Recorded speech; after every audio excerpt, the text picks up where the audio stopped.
वैज्ञानिकों ने दशकों से गायब माने जा रहे ब्रह्मांड के आधे हिस्से यानी बेरोनिक मैटर को खोज निकाला है।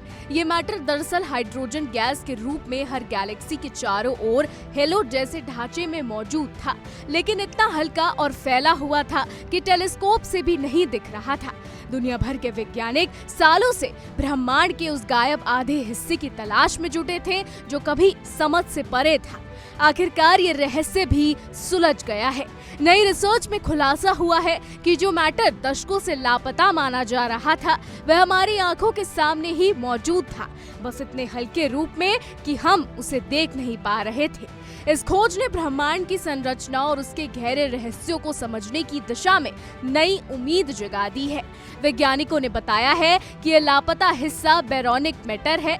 यही वो मूलभूत तत्व है जिससे हम, हमारे ग्रह, तारे और आकाश गंगाएं बने हैं।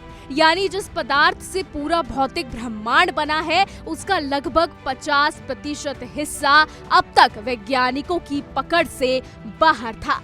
ये बेरोनिक मैटर दरअसल हाइड्रोजन गैस के रूप में हर गैलेक्सी के बाहर हेलो जैसे ढांचे में मौजूद था। ये इतना फैला हुआ और हल्का था कि टेलीस्कोप भी इसे पकड़ने में असमर्थ रहे। आपको बता दें कि इस गैस को देखना आसान नहीं था क्योंकि ये आयोनिक अवस्था में है, यानी इसके कण इतने ज्यादा ऊर्जा से भरपूर है कि वो सामान्य प्रकाश में दिखाई नहीं देते। वैज्ञानिकों ने इसका सुराग पाने के लिए कॉस्मिक माइक्रोवेव बैकग्राउंड यानी ब्रह्मांड की सबसे पुरानी रोशनी का इस्तेमाल किया।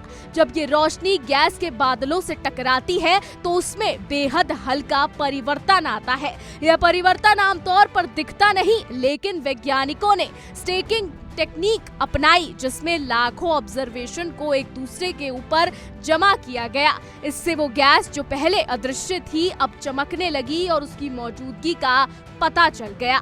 बताते चले कि इस रिसर्च में अमेरिका की कैलिफोर्निया यूनिवर्सिटी और लॉरेंस बर्कले लैब के वैज्ञानिकों ने 10 लाख रेड गैलेक्सियों का अध्ययन किया जो करीब 8 अरब प्रकाश वर्ष दूर हैं। इस खोज से अब वैज्ञानिक गैलेक्सी के निर्माण, ब्लैक होल के व्यवहार और ब्रह्मांड की विकास प्रक्रिया को और बेहतर समझ सकेंगे।